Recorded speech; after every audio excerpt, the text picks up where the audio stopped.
the CIA and that you care about 140 stars on the wall.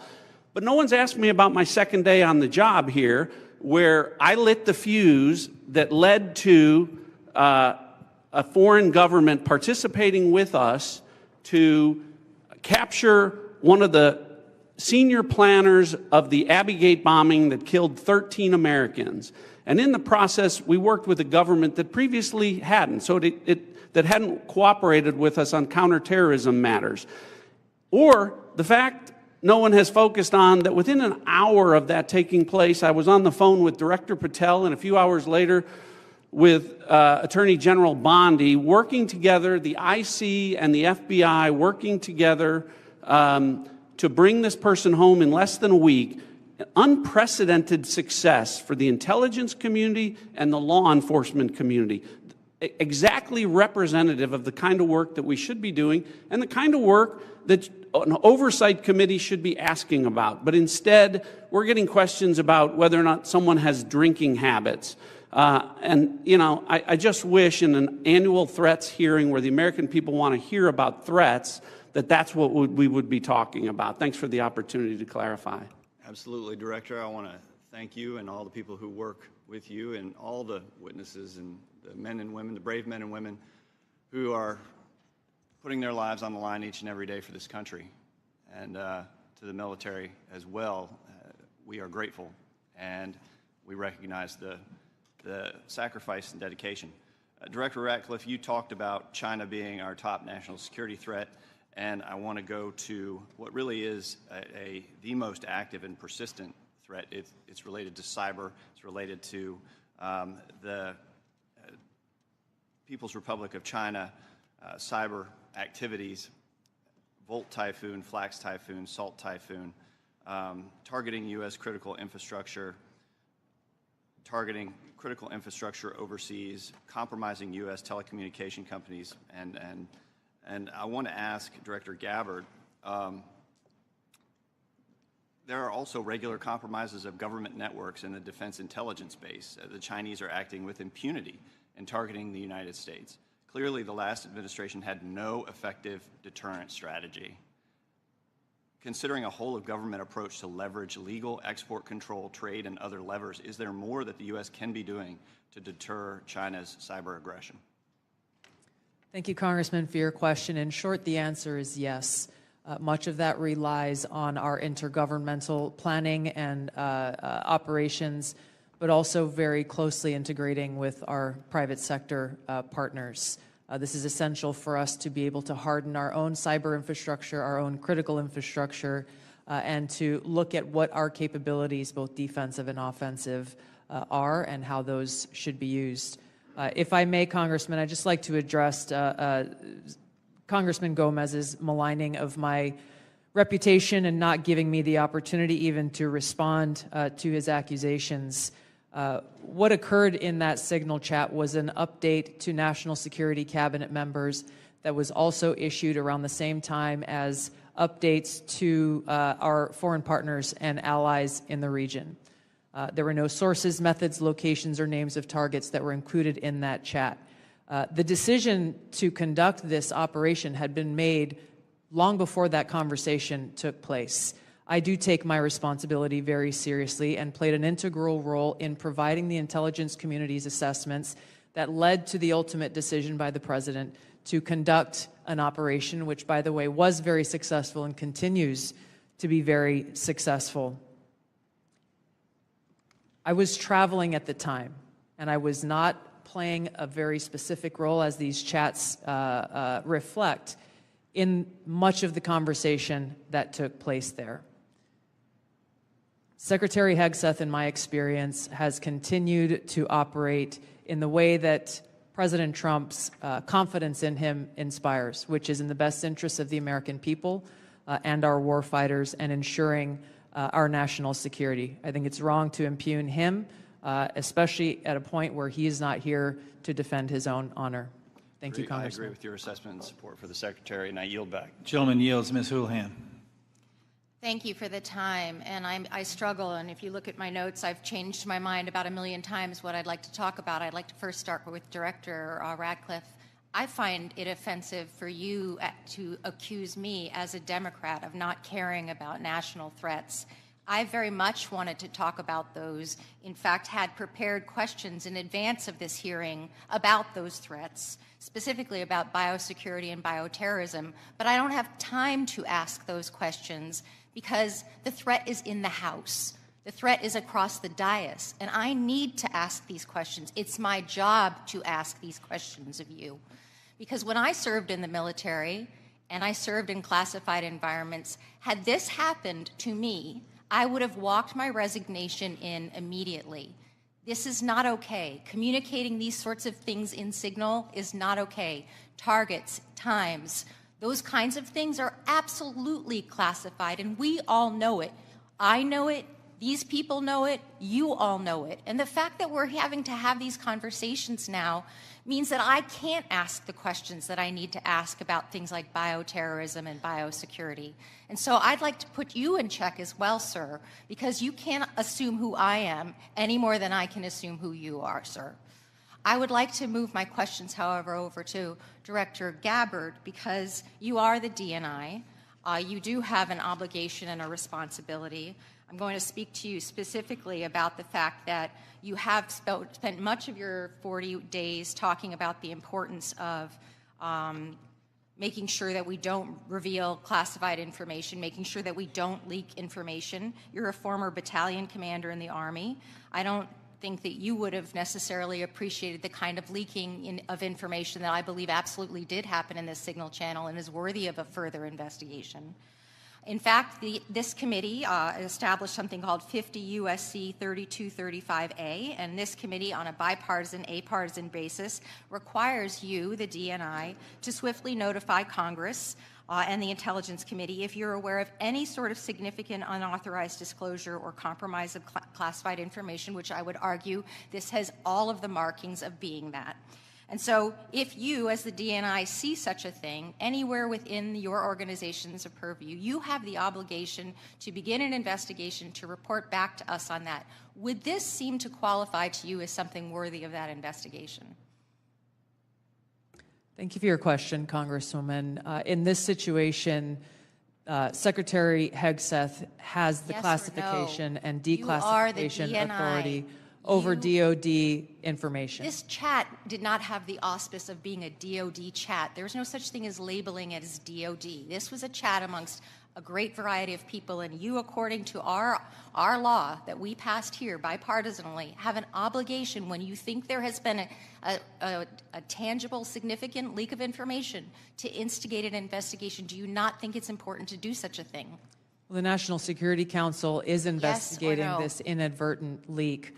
And again, I point to Secretary Hegseth as having the classification. I and would argue that classification Secretary authority. Hegseth, if he had the dignity that he needs to have, should be walking his resignation in, because I believe that his probably is heading toward being relieved of his duty based on what I think are significant and illegal leaks, most likely. I would like it if you would please commit to this organization that you will follow the law, and I would like it if you would also investigate what is likely to be more than just this chat. Because if there's one, there's more than one. If there's smoke, there's fire. Would you please obligate yourself and your organization to that investigation? Yeah, Congresswoman, yes, I will follow the law. Thank you. I appreciate that. And Director Patel, I learned just recently that you only heard about this yesterday, which blows my mind since I heard about it 2 days ago, and I'm just a low on the dais, junior chipmunk here. Did you really only hear about this yesterday? The exact timeline I'm not aware of, but yeah, I think it was yesterday or the night before. And now that another day has passed, do you Well, actually, it was the night before the hearing. Now that another day has passed, do you believe that it's now time potentially for the FBI to open an investigation into this? I'm not going to comment on that. Because you're the director of the FBI, you don't believe it's appropriate to comment on that? Because there's a process in place, there's an ongoing litigation, and the National Security Council is reviewing this matter. And I'm not going to discuss any open or closed That investigations. ongoing investigation, literally, the lawsuit happened today or yesterday afternoon, and the idea that you don't have an opinion on this at this point is frustrating to me. No, it's not. My I'm not final going to question, prejudge any reclaiming my matters, time, my and the men final and women of the question, reclaiming my FBI will time, reclaiming call my the time, balls and strikes. Reclaiming my time, not sir. you. Sir, Mr. Chairman, I'd like to have... Gentlewoman's recognized. You have Thank 4 you. seconds remaining. No, I have more than You have that 2 because seconds Mr. remaining. Patel would not acknowledge Gentlewoman's me. time has expired. Mr. Stubbe. Thank you, Mr. Chairman. Director Gabbard, were there any sources described in the Signal chat? No, Congressman. Were there any methods described in the signal chat? No. Were there any locations? No. Therefore, due to the fact that there were no sources, no methods, nor locations described in the signal chat, it does not make the discussion classified. Is that correct? That is up to the Secretary of Defense determination. The Democrats are obviously making the assertions that what was in the signal chat was classified and claiming that Secretary Hegseth put this war plan out to the world, which he clearly did not. Were there any names in the signal chat? No. Any targets? No. Any locations? No. Was there a unit name or location of that unit? There was not. Were there any routes described in the signal chat? No. Wouldn't an operational plan contain that type of information? Every operational plan I've ever seen has contained that information. Thank you. Shifting to the real threats to America, the southern border. Due to the previous administration's open border policies, they allowed over 10 million illegals into our country. And during that time, there was 1,511 terrorist-related encounters at land border ports of entry, according to CBP. As someone who fought in the war on terror, I find this deeply offensive that the previous administration would sacrifice the security and safety of the American people in the manner in which they allowed terrorists, criminals, and rapists into our country. In your testimony, you state, and I quote, "Based on the latest reporting available for a year-long period ending October 2024, cartels were largely responsible for the deaths of more than 54,000 U.S. citizens from synthetic opioids. A lot of those citizens are from my home state of Florida. Cartels, narco-terrorists, and other violent transnational criminal organizations have violated the territorial integrity and sovereignty of the United States and have also fueled human trafficking and the opioid epidemic that many of my fellow Floridians have witnessed for far too long. I applaud President Trump and his swift decision to designate the narco terrorists and Mexican cartels as foreign terrorist organizations, and I want to thank each of you for making this a priority to fight against Mexican cartels, traffickers, narco-terrorists that have been responsible for killing hundreds of thousands of Americans. For every narco-terrorist and cartel member violating our sovereignty, poisoning the American people with fentanyl and other illicit opioids, know this: your days are numbered, and know that the full force of the U.S. government will soon address your atrocities once and for all. Director Patel, it's no secret that there is a growing presence of Mexican cartels operating fentanyl synthesis labs just over our border. Just last year, the CBP estimates that more than 21,000 pounds of fentanyl was seized at our borders. That is enough to kill more than twice the population of the world, of our country. What actions are you taking to strengthen the FBI's fight against illicit fentanyl within our borders? Thank you, Congressman. It's good to see you. We have made it a priority at the FBI because fentanyl and illegal narcotics kill an American citizen every 7 minutes.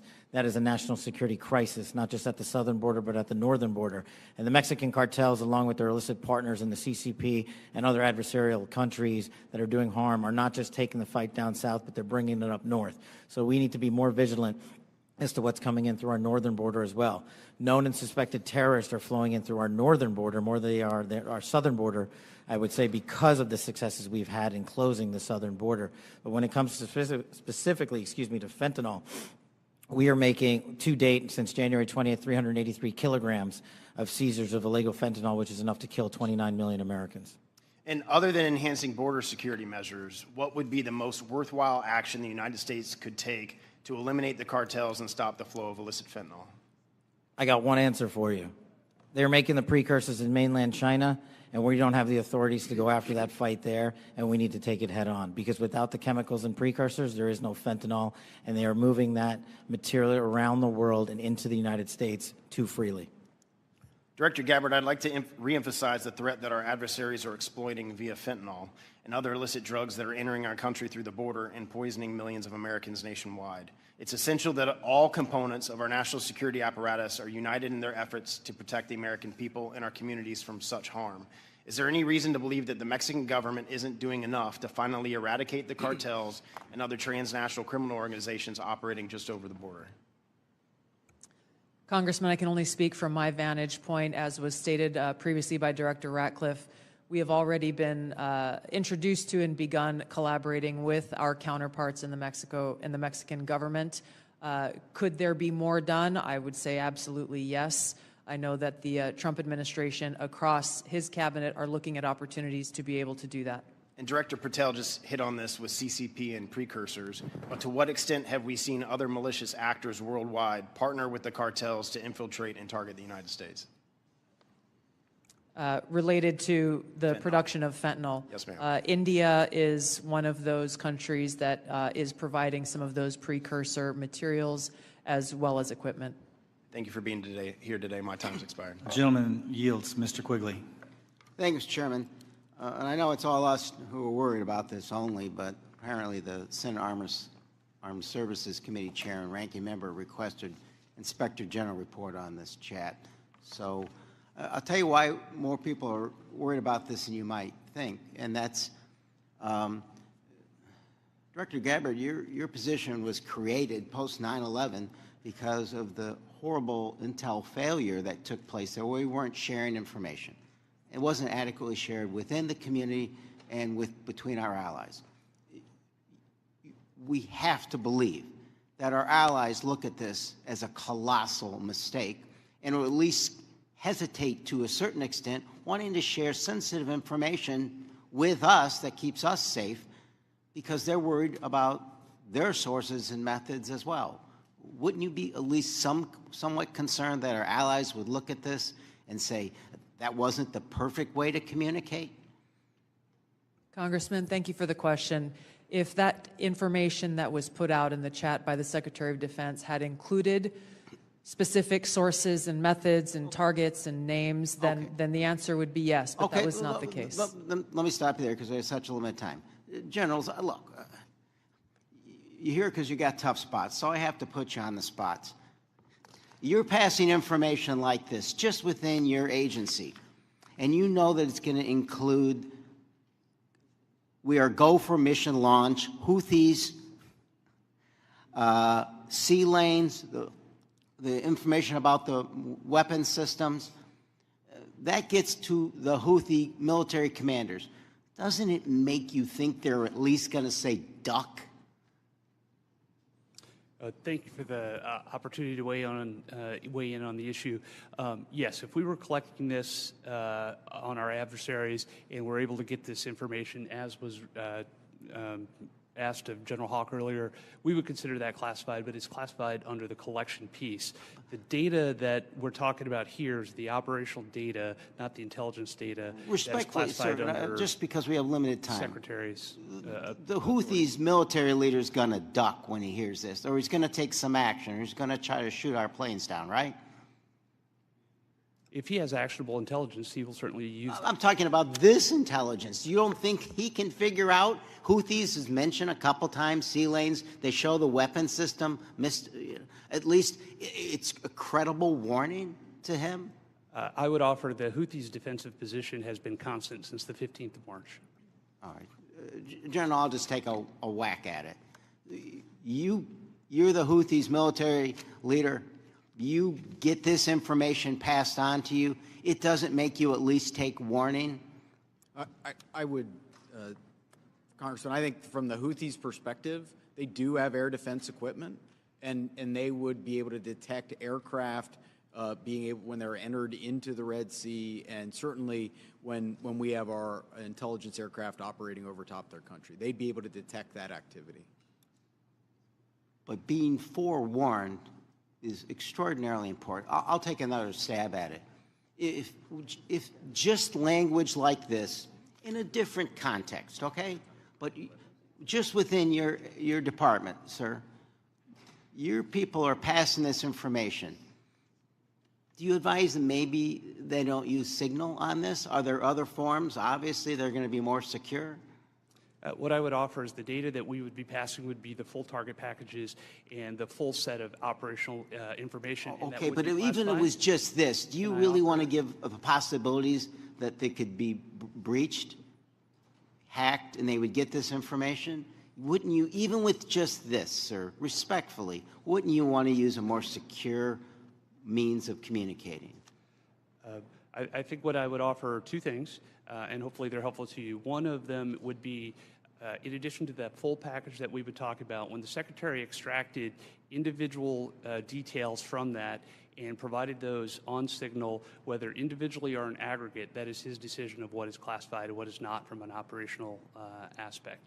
And that's probably the most important relevant piece to there, and I would echo what we've said before. It's the Secretary's authority for the Just give me, there's more secure ways of communicating any of this, right? There are, and our adversaries have General, various there are, abilities right? to intercept. There's much more secure means that you use, even if you don't think that this is, or you don't want to stick your What head I out would on say it. is the full packages were transmitted within classified, within traditional classified. But means. this could All have of been the ones- transmitted in a classified way as well. Thank you. Gentleman's time's expired. The gentleman from Arkansas, the distinguished chair of the Financial Services Committee, Mr. Hill, is recognized. Thank you, Mr. Chairman. And let me say, Director Gabbard and Director Radcliffe, it's so great to have you back in the Longworth House Office building. The food's the same, but you're welcome anytime. Director Radcliffe, you know, we've served for 10 years together. I'm certainly aware of your extraordinary service at the D&I and here in Congress. And I just have a couple of follow-up questions on this topic of the Signal chat. Were there any war plans distributed in that Signal chat? No, Congressman.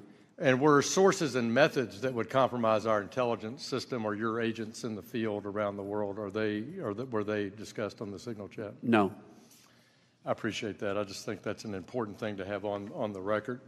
Director Patel, I co-chair the Americans Wrongfully Detained American Hostage Task Force here in the House, and I just in fact left Tigran Gambaryan, a former FBI official who I helped get out of prison in Nigeria last year. I just left him a few minutes ago. You've been, you know this issue very, very well, and President Trump's made such a commitment to bring Americans home. There's some 30 Americans still wrongfully detained or held hostage abroad. Is the FBI committing to work through its officials in our embassies around the world to bring those Americans home? Thank you, Congressman. And as you know from my prior service in the prior administration, President Trump brought home over 50 hostages and detainees worldwide, and that effort is being redoubled now until every single American is home. And the FBI, from my perspective, has been given a directive that any wrongfully detained or captured person overseas is a priority to bring back. We're so grateful to the President for making this a priority. We don't want our citizens that hold a blue passport to suddenly be a target in all their interactions around the world. That's wrong, and I'm glad President Trump's made it a priority. I look forward to working with you on that. Since November of 2023, I've been pursuing aggressively in this committee the U.S. government's policies and procedures for handling border encounters, specifically known or suspected terrorists. To quote former FBI directors, testimony before the Senate, they're blinking lights everywhere of concern. But despite my numerous attempts, including multiple briefing requests, letters, legislative provisions, a GAO report requested, the prior administration refused to provide requested information and data on what the public now knows was a very dangerous situation along the U.S. borders that President Trump now has as a priority of fixing. In January 2024, there were 176,000 encounters along the southern border, with 51,000 occurring at ports of entry and 124,000 between ports of entry. Comparing that to the work just in the first few weeks of the Trump administration, total encounters are down to 61,000 along the border, with 32 at ports of entry and 29,000 between ports of entry. For the record, that's a 60% reduction. Director Patel, since President Trump took office in January, as we've seen these plummeting border encounter numbers, has the country seen a drop in known or suspected terrorist encounters at the border? Thank you, Congressman. It's one of the issues I really wanted to address today. And I think the country deserves to know that known or suspected terrorists, KSTs, are coming in with much less frequency at the southern border. In fact, if my information is correct, 2 since January 20th. And they are coming in with much greater frequency in the northern border, and since January 20th, that number is 34. And those metrics carry out over the last year in terms of ratio. So what it tells me is that known or suspected terrorists, the individuals that want to do the most harm to this country, are utilizing the northern border, and we got to refocus assets up there. Yeah, which I think is good. And I'm glad the prior administration did declassify the ISIS arrests in Philadelphia and did declassify the a citizen that was coming across the northern border to do harm on Election Day. That's good, but we have much more to do. And Director Gabbard, I need your help working with your colleagues here. It's this idea of requesting coordination between Director Patel, Secretary Noem, and the committee with fused data on known or suspected terrorists. whether it's TSA data, BPP data, FBI internal data. We want to have that coming to us. Where are these people? What's been done with them? What is the government's position on them? Will you commit to work with us as OD and I to get this information from across the government, IC? Absolutely, Congressman. And as you know, our National Counterterrorism Center was really created to fulfill exactly that task, so that we're not dealing with multiple vetting systems that are coming up with different results, that we have this central vetting database to be able to identify those known or suspected terrorists who may be trying to come into our country, or who may be one of the tens of millions who illegally crossed into our border, may have come into our country during the last 4 years. We look forward to working with you. Thank you for your answers, and I yield back. Gentleman yields. Ms. Tinney. Thank you, Mr. Chairman, and thank you so much to all of you. There's so many great questions that I have to ask, but I want to start with Director Patel, and I just want to first, before I get into a couple issues, thank you so much for your outstanding service and your recognition and focus on the northern border. My entire district is the northern border of New York with Canada. I just want to first jump into this issue for, Hamas attacked October 7th. The world watched in horror. Designated a foreign terrorist organization in 1997, killed over 1,200 civilians, and including American citizens, and many remain hostages. Only slightly less disturbing, we had a myriad of seemingly coordinated pro-Hamas demonstrations that have taken place all over the United States, in my state of New York, on college campuses, in Washington, D.C., universities. Director Patel, does the FBI have any open investigations into the organization, the leadership, and the funding of these pro-Hamas demonstrations with students such as, and groups such as Students for Justice in Palestine? Thank you, ma'am. And I'm limited by what the Attorney General has already publicized, but as you know, there are open investigations based on what's been made public. Okay. Has the FBI uncovered any evidence of foreign support for these Hamas demonstrations, including, other than Iran, any of these groups I might mention, like Students for Justice in Palestine, anything that's open source that we can talk about? That's still ongoing. Thank you. Director Gabbard, thank you so much for your service. It was great to serve with you in Congress as well, and work so much on wonderful veterans issues. My son's also a Marine major, and so we appreciate the service of everybody here. Let's keep in mind, obviously we're in open session. Do you have anything or ongoing intelligence to suggest there's foreign support from governments, non-government groups, and individuals that have helped these pro-Hamas demonstrations all across America, including on university campuses? Congresswoman, there are some assessments that reflect that, and we can talk about that in the closed session. Great, thank you so much. And now I want to get back to Kash, Director. Great work on the northern border. I'm one of the co-founders of the Northern Border Security Caucus, and your information has been tremendous. Once I got the district that I represent now, this sprawling, long district, the entire northern border is Canada. And as you say, 358 suspects on the terror watch list. Almost 90% of the suspects on the terror watch list are coming across our northern border. I'd love to talk to you. What is the FBI doing specifically dealing with this northern border? And what access point are you? Who are you working with?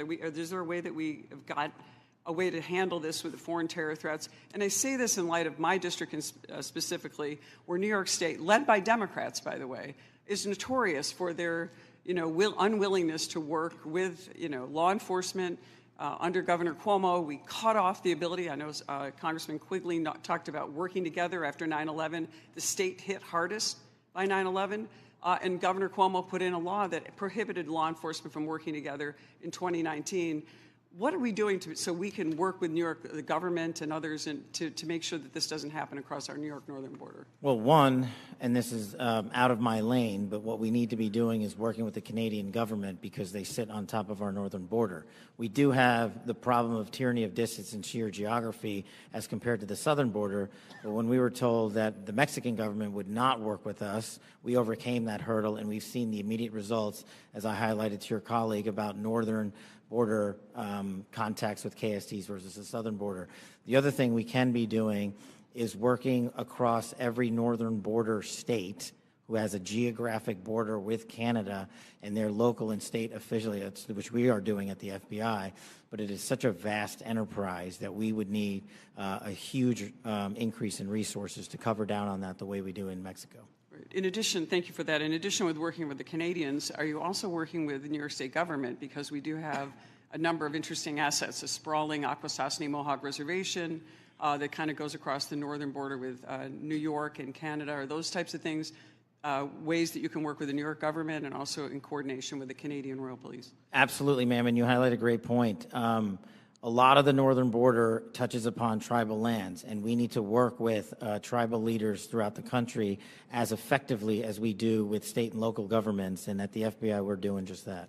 Thank you so much, and I really appreciate all of your service, and I yield my time back. Gentleman yields. Gentleman from Texas, Mr. Fallon's recognized. Regarding a group text message exchange that included several members of President Trump's national security leadership team and a journalist.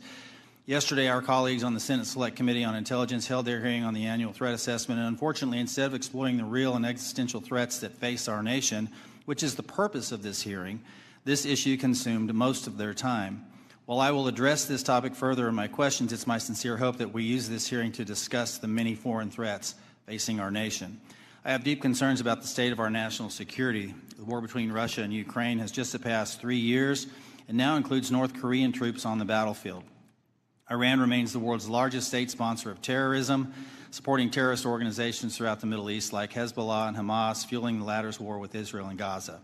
The threat of the Chinese Communist Party, or CCP, has metastasized worldwide, expanding a robust military and espionage capability well beyond the Pacific, including here within the Western Hemisphere.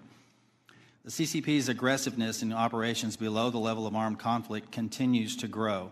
For example, they have sponsored cyber attacks against United States critical infrastructure and even recruited a New York State governor's office employee into being an undisclosed agent of the CCP.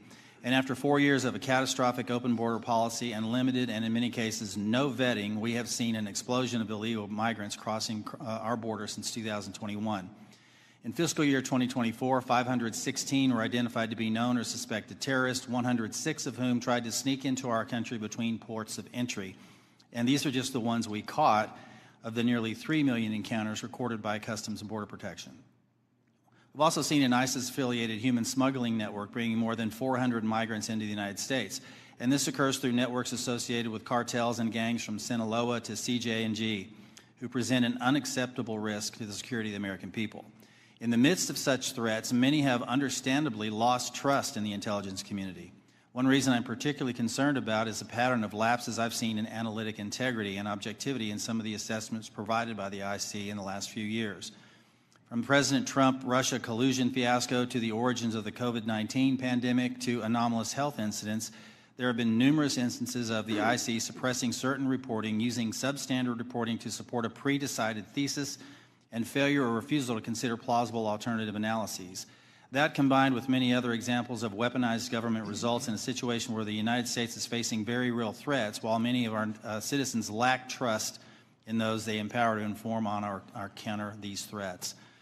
Look, I've been honored to serve our country for many years now, first as an explosive ordnance disposal technician in the Army, now as a representative for the 1st District of Arkansas and chairman of this committee. In my time here, I've traveled the world and met with countless IC employees, from everyday Americans doing challenging and often dangerous work of intelligence to agencies directors like yourselves. The vast majority of those people are honest, hardworking, patriotic Americans that silently and without accolades do difficult jobs, often in austere places, sacrificing time with their families and in some cases putting themselves in danger, all in order to serve the United States. These silent warriors deserve our gratitude and our respect. They do not deserve to have their reputations besmirched by poor leadership. Unfortunately, in recent years, we've seen instances of politicized, self-serving, dishonest leaders sustaining the reputation of our institutions and patriots by abusing the powers and sacred trust given to them by the American people. We have some real work to do. You and your roles as leaders of prestigious organizations and us as members of this committee charged with conducting honest and rigorous oversight must ensure that our institutions work for the American people. Those that don't uphold the stringent standards of integrity that the American people expect and deserve must be held accountable. In the instances where trust is breached, those involved must be held accountable. This will help rebuild the trust between the American people and those that serve them in the intelligence community. Today, we need you to be candid about the threats facing the United States. I have deep concerns that many threats have been downplayed or not taken seriously enough for some time, particularly in the homeland and the Western Hemisphere. I look forward to hearing your assessment. Thank you again to our witnesses for being here today, and with that, I want to yield to the distinguished ranking member, Mr. Himes, for his opening statement. Thank you, Mr. Chairman, and good morning and welcome to our witnesses. As the chairman said, this hearing is an important opportunity for our committee and the American people to hear directly from the senior leadership of the intelligence community about the threats that our nations. I read the unclassified report, and I found a lot of continuity in the IC's assessment about critical threats to our national security compared to last year's assessment. The IC continues to see threats from our principal adversaries, China, Russia, Iran, and North Korea. I must say, though, that after these last 2 months, I'm worried that the call may be coming from inside the House. This report calls Russia, and I quote, an enduring potential threat to U.S. power, presence, and global interests. But as far as I can tell, we're now on Team Kremlin. We vote with them and against our allies in the United Nations.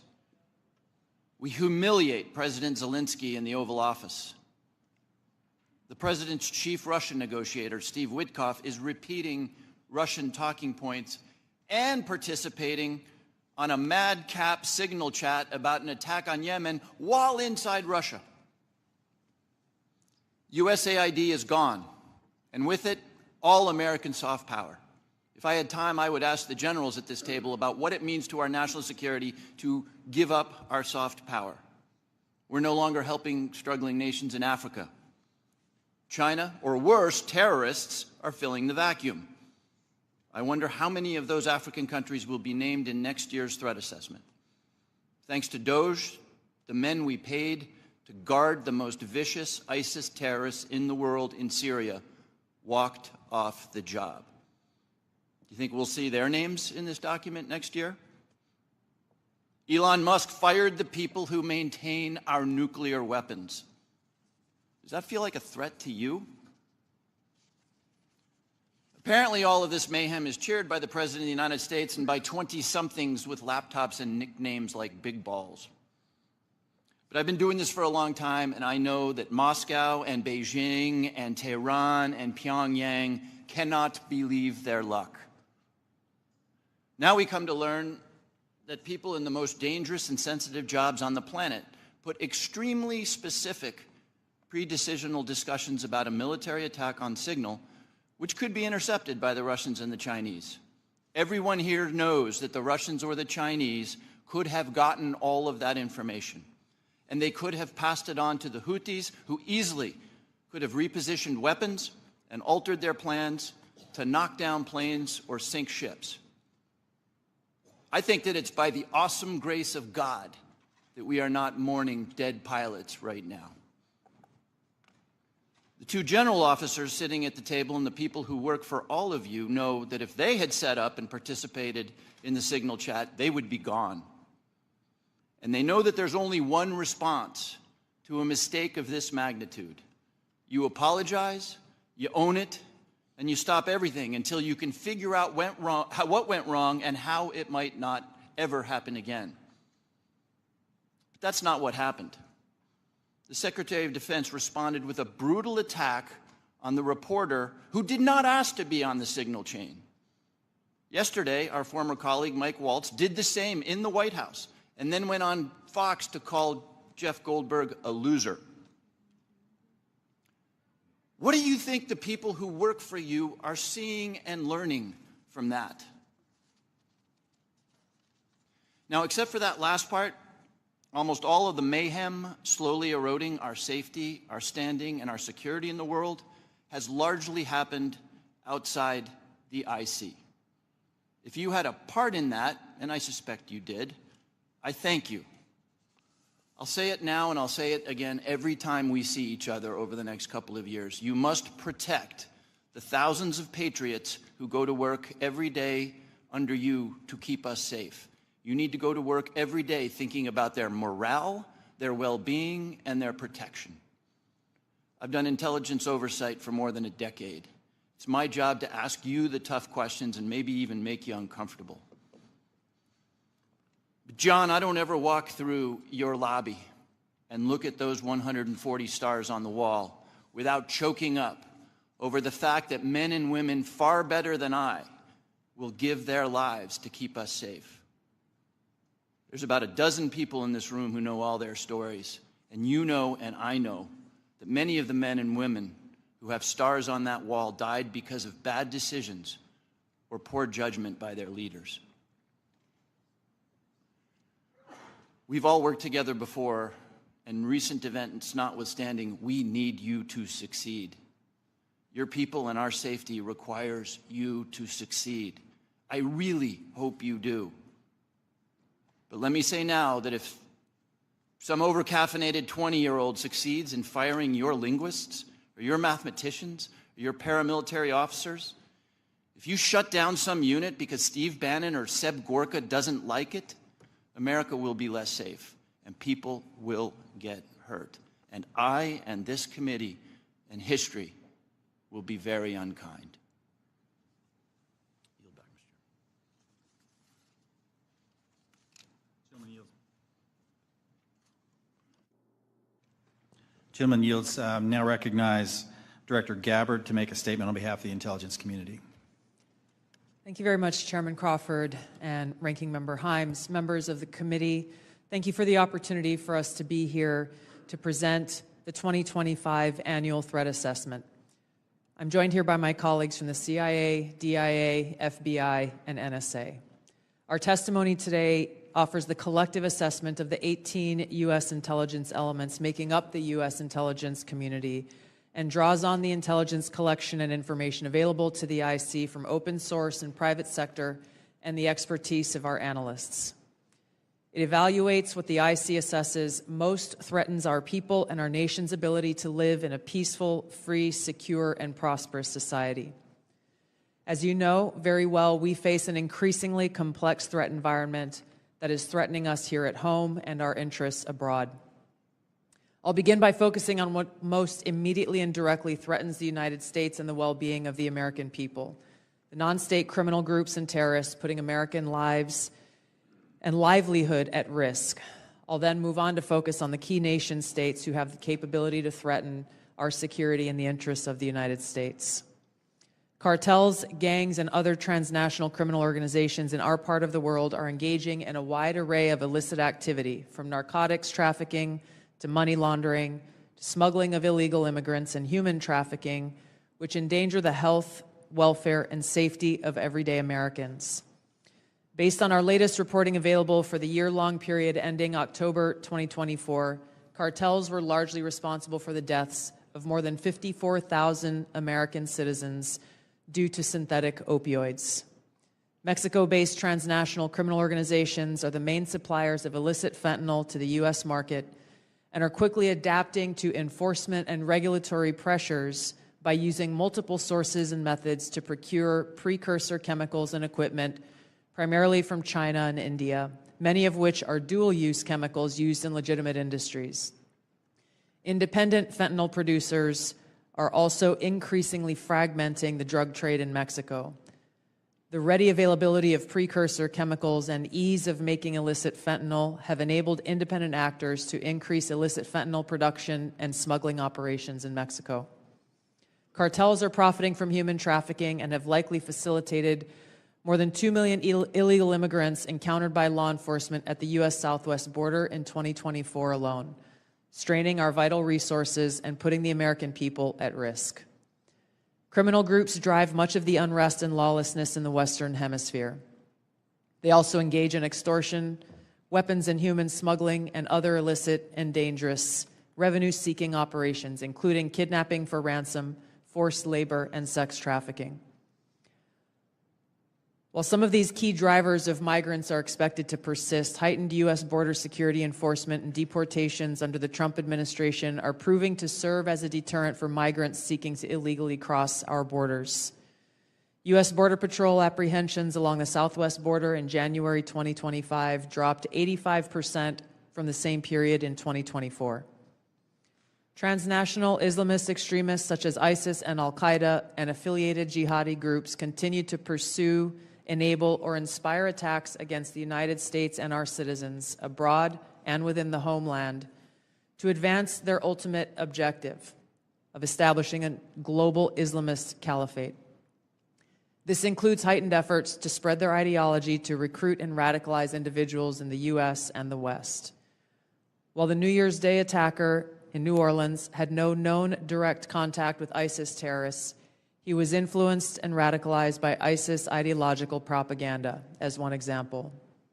Al-Qaeda and its affiliates continue to call for attacks against the United States as they conduct attacks overseas.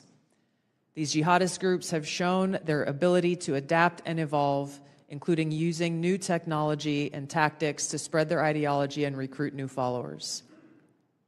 A range of non-state cyber criminals are also targeting our economic interests, our critical infrastructure, and advanced commercial capability for extortion, other coercive pursuits, and financial gain. These actors are using a variety of tactics, including phishing, ransomware, and denial of service attacks to disrupt our systems and steal sensitive and lucrative information, using available technologies and taking advantage of U.S. cyber vulnerabilities. Ransomware actors last year, for example, attacked the largest payment processor for U.S. healthcare institutions, and another set of criminal actors conducted cyber attacks against U.S. water utilities. Some of these non-state cyber actors also operate as proxies for or emulate similar activities being carried out by major state actors. The IC sees China, Russia, Iran, and North Korea engaging in activities that could challenge U.S. capabilities and interests, especially related to our security and economy. They are in some cases working together in different areas to target U.S. interests and to protect themselves from U.S. sanctions. At this point, the IC assesses that China is our most capable strategic competitor. Under the leadership of Xi Jinping, the People's Republic of China seeks to position itself as a leading power in the world stage, economically, technologically, and militarily. Beijing is driven in part by a belief that Washington is pursuing a broad effort to contain China's rise and undermine CCP rule. China's most serious domestic challenge is probably China's slowing economy and the potential instability that could occur if socioeconomic grievances lead to large-scale unrest. Growing economic tensions with the United States and other countries could also weigh on China's plans for economic growth and domestic job creation. China's military is fielding advanced capabilities, including hypersonic weapons, stealth aircraft, advanced submarines, stronger space and cyber warfare assets, and a larger arsenal of nuclear weapons. While it appears they would like to develop and maintain positive ties with the United States and the Trump administration to advance its own interests and avoid conflict, China is building its military capability in part to gain an advantage in the event of a military conflict with the United States around the issue of China's efforts towards unification with the Republic of China or Taiwan. Beijing is advancing its cyber capabilities for sophisticated operations aimed at stealing sensitive U.S. government and private sector information and pre-positioning additional asymmetric attack options that may be deployed in a conflict. China's cyber activities have been linked to multiple high-profile breaches, including last year's massive compromise of U.S. telecom infrastructure, commonly referred to as Salt Typhoon. Beijing currently dominates global markets and strategically important supply chains, for example, with the mining and processing of several critical minerals. In December, China imposed an export ban to the United States on gallium, germanium, and antimony, all of which are important to the production of semiconductors and our defense technologies. This was in direct response to U.S. export controls on chips designed to broadly limit PRC access to advanced chips and chip-making equipment. China also aims to compete in other critical global industries, including AI, legacy semiconductor chip production, biomanufacturing and genetic sequencing, and medical and pharmaceutical supply production. Russia's nuclear and conventional military capabilities, along with its demonstrated economic and military resilience, make it a formidable competitor. Moscow has more nuclear weapons than any other nation that could inflict catastrophic damage on the United States and the world in the event of a major war that Russian leaders feared put them and their regime at serious risk. In late 2024, Russia announced updates to its public nuclear doctrine, expanding the conditions under which Russia would consider using nuclear weapons. Russia is building a more modern and survivable nuclear force designed to circumvent U.S. missile defense through reliable retaliatory strike potential. It intends to deter the U.S. by holding the U.S. homeland at risk and by having the capabilities to threaten nuclear war in a conflict. Russia's developed advanced cyber capabilities and has attempted to pre-position access to U.S. critical infrastructure for asymmetric options and make it a persistent cyber threat. Russia's cyber activities have been linked to multiple high-profile breaches, including the 2023 hack of Microsoft. Russia is also fielding new capabilities in anti-satellite weapons meant to degrade U.S. and allied space infrastructure. Among Russia's most concerning developments is a new satellite intended to carry a nuclear weapon as an anti-satellite weapon, violating long-standing international law against such activity and putting the U.S. and global economy at risk. Iran continues to seek to expand its influence in the Middle East, despite the degradation to its proxies and defenses during the Gaza conflict. Iran has developed and maintains ballistic missiles, cruise missiles, and UAVs, including systems capable of striking U.S. targets and allies in the region. They've shown a willingness to use these weapons, including during a 2020 attack on U.S. forces in Iraq and in attacks against Israel in April and October 2024. Iran's cyber operations and capabilities also present a serious threat to U.S. networks and data. The IC continues to assess that Iran is not building a nuclear weapon, and Supreme Leader Khamenei has not authorized the nuclear weapons program that he suspended in 2003. We continue to monitor closely if Tehran decides to reauthorize its nuclear weapons program. In the past year, we've seen an erosion of a decades-long taboo in Iran on discussing nuclear weapons in public, likely emboldening nuclear weapons advocates within Iran's decision-making apparatus. Iran's enriched uranium stockpile is at its highest levels and is unprecedented for a state without nuclear weapons. Iran will likely continue efforts to counter Israel and press for a U.S. military withdrawal from the region by aiding, arming, and helping to reconstitute its loose consortium of like-minded terrorist actors, which it refers to as its axis of resistance. Although weakened, this collection of actors still presents a wide range of threats, including to Israel's population and U.S. forces deployed in Iraq and Syria, as well as U.S. and international military and commercial shipping and transit. North Korean leader Kim Jong-un is pursuing stronger strategic and conventional capabilities that can target U.S. forces and allies in the region, as well as the U.S. homeland, to bolster North Korea's leverage and stature, defend its regime, and achieve at least tacit recognition as a nuclear weapons power. Kim's recently cemented strategic partnership with Russia supports these goals by providing him with greater financial, military, and diplomatic support, reducing its reliance on China, and providing North Korean forces and weapons systems with warfighting experience. Kim views his strategic weapons advances, its deepening ties with Russia, and its economic durability as strengthening his negotiating position against Washington's demands for denuclearization and lessening Kim's need for sanctions relief. Since 2022, China, Russia, Iran, and North Korea have grown closer. Removing the accelerant of the war in Ukraine is unlikely to revert these bilateral relationships to a pre-war 2021 baseline, leaving room for new strategic priorities and world events to create new incentives or challenges to their expanded cooperation. Russia has been a catalyst for much of this expansion, driven heavily by the support it has needed for its war against Ukraine, including protection from U.S. and Western sanctions. In addition to exchange of military and other resource capabilities with North Korea, Russia has relied more heavily on China's financial and defense industry backing and has increased combined military exercises with China. With Iran, Russia has also expanded financial ties to mitigate sanctions. Iran has become a critical military supplier to Russia, especially of UAVs, in exchange for Russian technical support for Iranian weapons, intelligence, and advanced cyber capabilities. The threats that we see to the U.S. to U.S. national security are both complex and multifaceted. In closing, I want to address briefly the signal chat issue that I know many of you are concerned about. The President and National Security Advisor Waltz held a press conference yesterday with a clear message. It was a mistake that a reporter was inadvertently added to a Signal chat with high-level national security principals having a policy discussion about imminent strikes against the Houthis and the effects of the strike.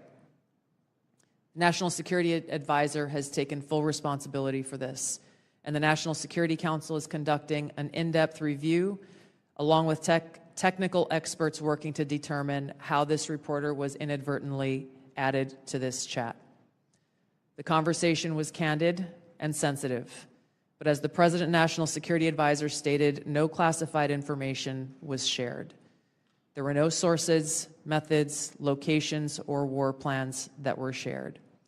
This was a standard update to the National Security Cabinet that was provided alongside updates that were given to foreign partners in the region.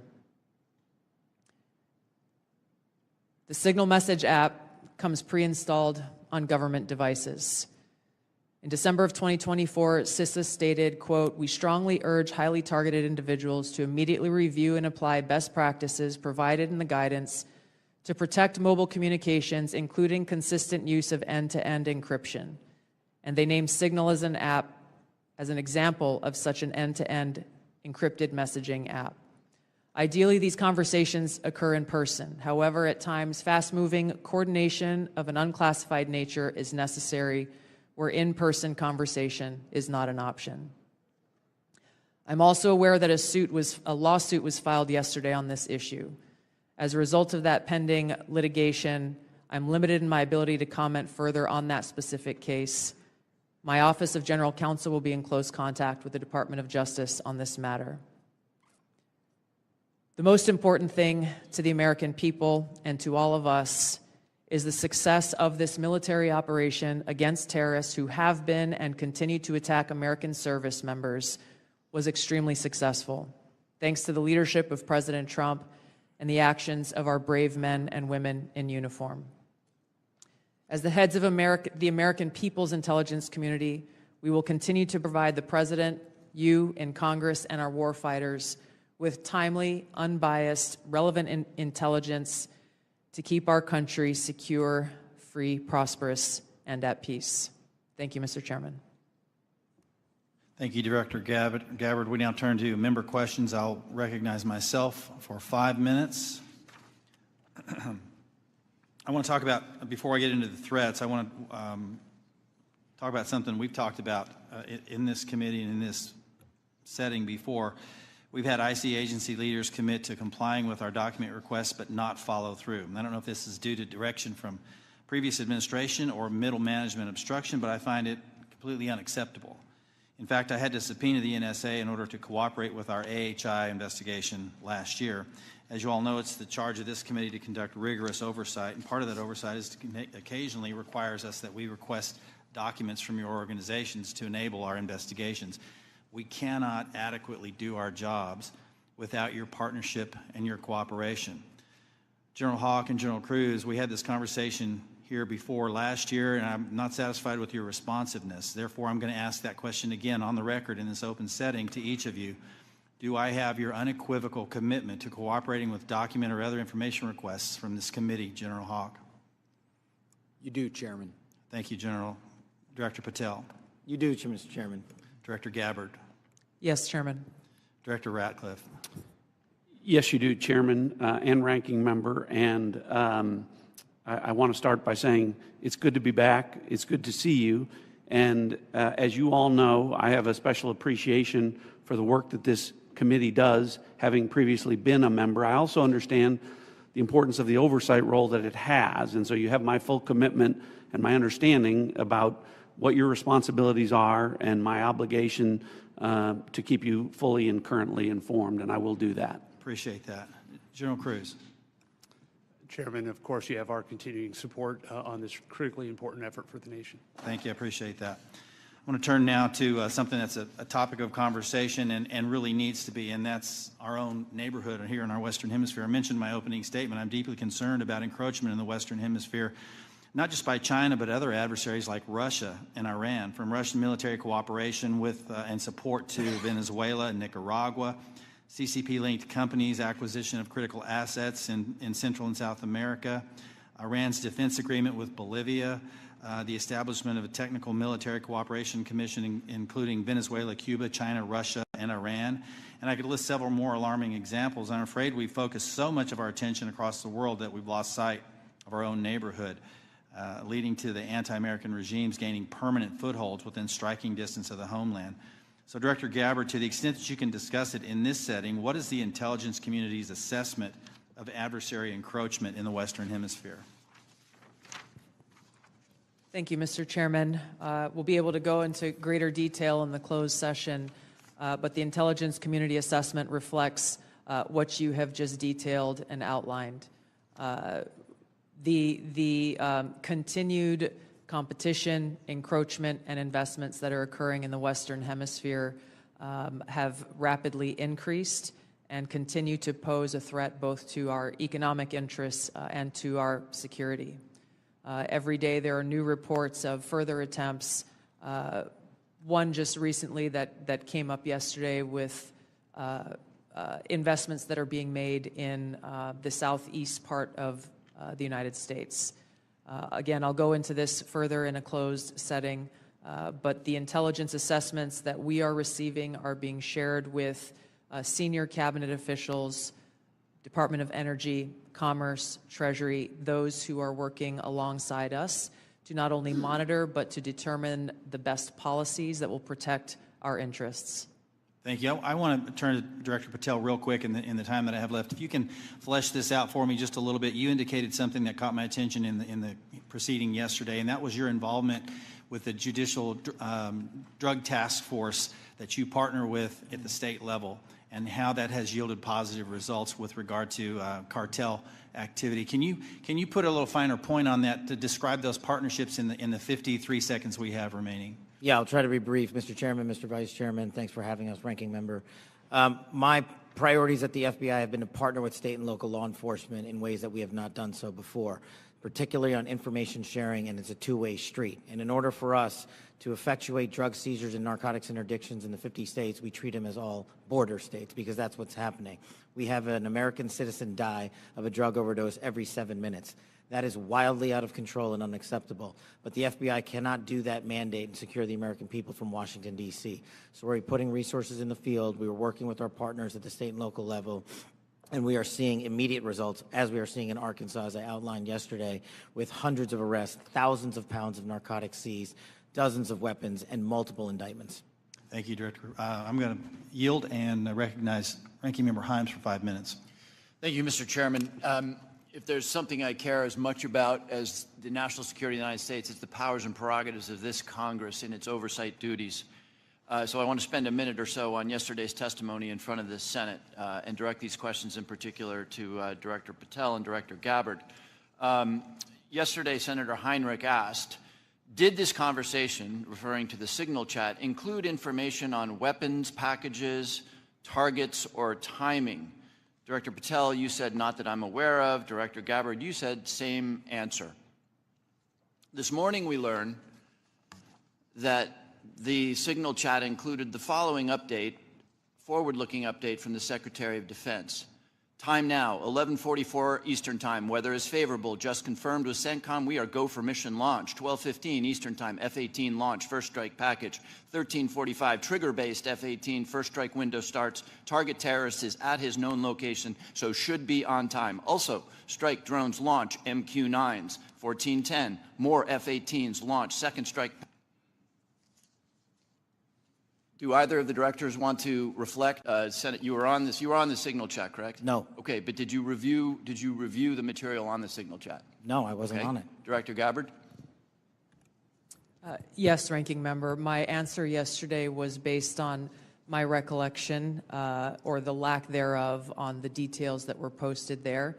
I was not, and what was shared today reflects the fact that I was not directly involved with that part of the signal chat and replied at the end reflecting the effects, the very brief effects that the National Security Advisor had shared. So it's your testimony that less than 2 weeks ago, you were on a Signal chat that had all of this information about F-18s and MQ-9 Reapers and targets on strike, and you, in that 2-week period, simply forgot that that was there. That's your testimony? My testimony is I did not recall the exact details of what was included there. That was not your testimony. Your testimony was that you were not aware of anything related to weapons packages, targets, and timing. As the testimony yesterday continued on, there were further questions related to that, where I acknowledged that there was conversation about weapons, and I don't remember the exact wording that I used, but I did not recall the specific details that were included. Director Gabbard, you've reasserted that there was no classified information. I think we can all agree that that information shouldn't have been out there. But let me ask you this. Are you familiar with the ODNI's classification guidance? I'm familiar with it. I've actually got a copy right here. If I read you a part of that guidance, I wonder if you could tell me what the level of classification indicated is. I'm reading from your classification guidance. And the criteria is information providing indication or advance warning that the U.S. or its allies are preparing an attack. Do you recall what your own guidance would suggest that be classified? I don't have the specifics in front of me, but it would point to what was shared would fall under the DoD's classification system and the Secretary of Defense's authority. So let me help you, because there's a very clear answer. And what is not. I guess you don't have it, but information providing, this is the ODNI guidance, information providing indication or advance warning that the U.S. or its allies are preparing an attack should be classified as top secret. Do you disagree with that? I don't disagree with that. I just point out that the DoD classification guidance is separate from the ODNI's classification guidance. Do you think it would be materially different? Ultimately, the Secretary of Defense holds the authority to classify or declassify. Do you think it's likely that DoD guidance is materially different from what I just read? I haven't reviewed the DoD guidance, so I can't comment.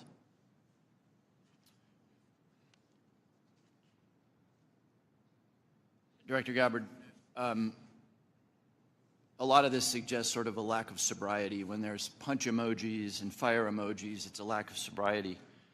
I don't mean that literally. But I have one last question for you, because I think people really listen to what you have to say. You, on March 15th, as DNI, retweeted a post from Ian Miles Chong, who is listed on RT, that's Russia Today's website, as, quote, a political and cultural commentator who has contributed content to RT since at least 2022. Director Gabbard, do you think that it's responsible for you as head of the intelligence community and the principal presidential intelligence advisor to retweet posts from individuals affiliated with Russian state media? That retweet came from my personal account, and I would have to go back to look at the substance of the tweet. Can I, just so that we don't have a lack of confusion amongst our allies and enemies and us, can I act perhaps that you not think that you should be saying one thing on your personal account than you say officially? I maintain my First Amendment rights to be able to express my own personal views on different issues. Thank you. I yield back, Mr. Chairman. Gentleman yields. Now recognize the distinguished Vice Chairman, General Kelly.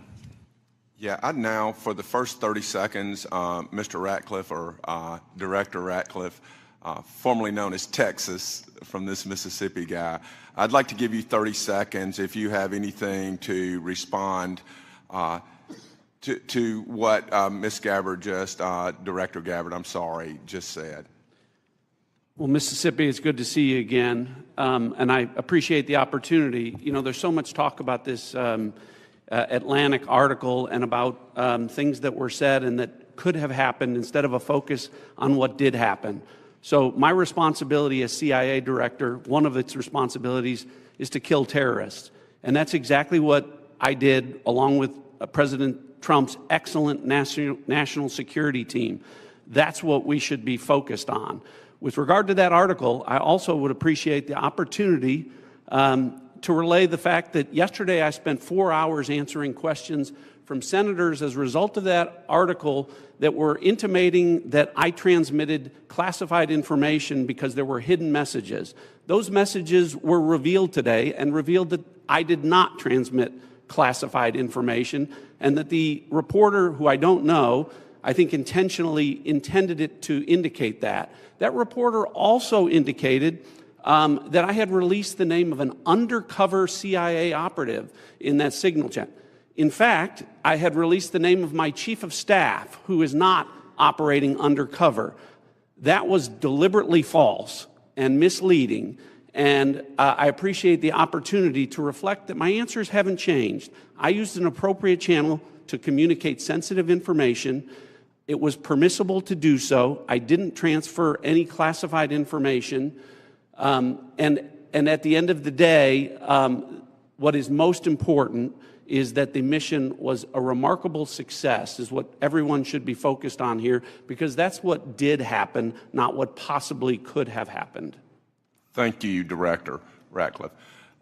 Director Patel, thank you for the great job that you've done. So, first of all, your coordination and trying to comply with the letter that was sent last year and the year before asking for the baseball shooting, of which what I got was basically what happened on the field, and I was there, so I don't need to know that, although no one from the FBI ever talked to me about what happened. They talked to people who were not there.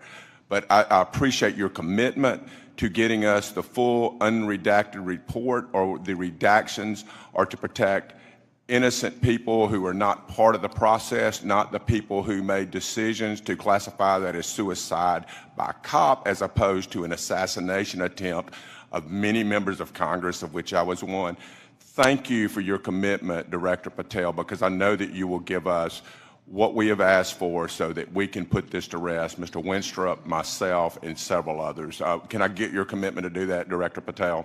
In fact, I just got an update, Mr. Vice Chairman, from my team. You'll have all of those materials to you and your committee by the close of business today, or at the latest tomorrow morning. And just really quickly, Director Ratcliffe, and I don't want to go over time. I think it's so important for everybody to have their time.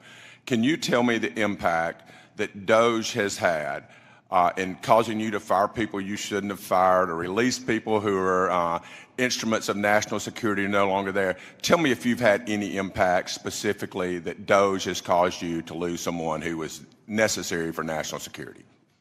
Given the fact that as of this date, no one from DOGE has been on the CIA campus, and I've had no direct communication with DOGE other than conversations with Elon Musk at cabinet meetings, I would say the impact is zero.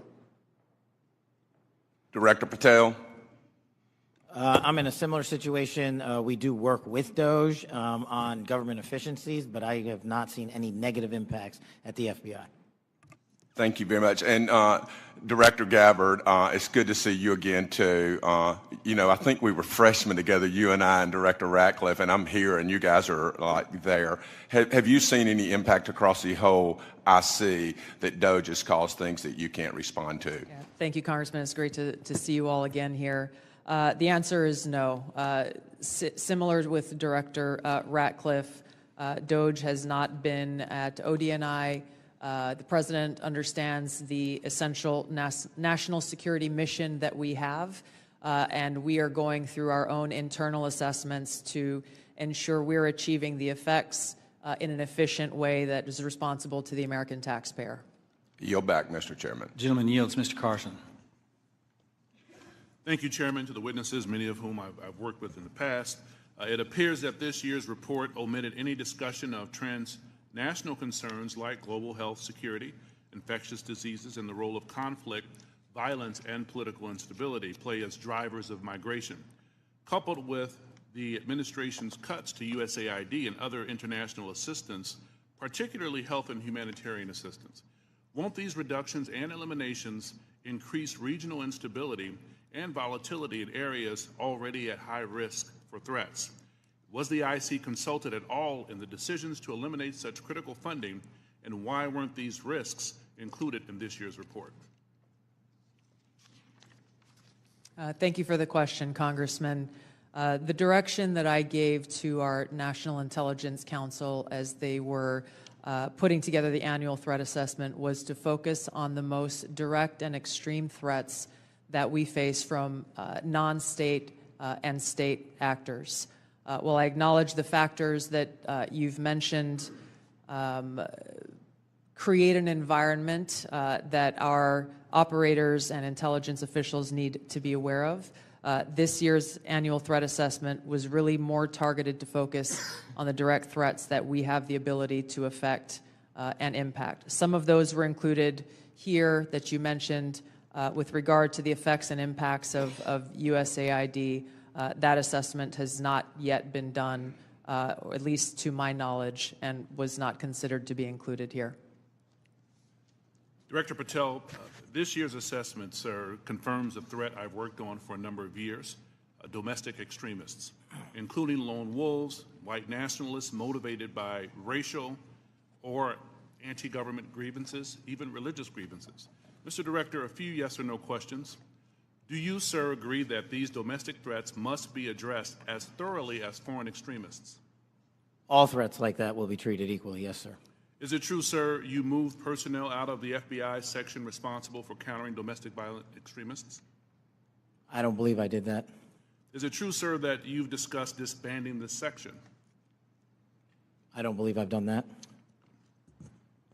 Will you pledge today, sir, not to disband this critical section? I will pledge to you today that any personnel matters that are being worked on currently, once finalized, the congressional notification will be published to your committee. Mr. Chairman, I yield back. The gentleman yields. Now recognize the gentleman from Illinois, the former federal prosecutor, Mr. LaHood. Well, thank you, Mr. Chairman. I want to thank all of our witnesses today for your service to our country. And I want to focus my questions this morning on FISA Section 702. And Director Radcliffe, welcome back to the committee. In your confirmation hearing before the Senate, you were asked extensively about FISA and Section 702, and I think laid out a compelling narrative on how, as you described it, quote, how indispensable it is to national security. And you were also asked about a warrant requirement on Section 702. And your answer to that was, quote, on whether a warrant makes sense on 702, your quote was, the answer is no. We're talking about national security issues where sometimes minutes matter in the ability to disrupt or interdict the bad actors or to act upon the intelligence that you can gain from that, unquote. Director, I wanted to ask you, is that still your belief today regarding the warrant requirement? Congressman, it absolutely is. You've accurately reflected my prior testimony. It is also my testimony that 702 is indispensable to our intelligence picture, and the loss of it would be catastrophic to CIA. And the reason that I say that from this position is not only is 50% of all of our critical analysis provided to the President as Commander-in-Chief in the President's daily brief 702 derived, 70% of CIA's success with regard to advanced weapons counterproliferation is the result of 702 collected information. And finally, 90% of CIA's successful interdictions with regard to synthetic drugs like fentanyl are the result of 702 collection. It's absolutely indispensable to the work that CIA does, and I'm glad that you gave me the opportunity to reflect that to this committee.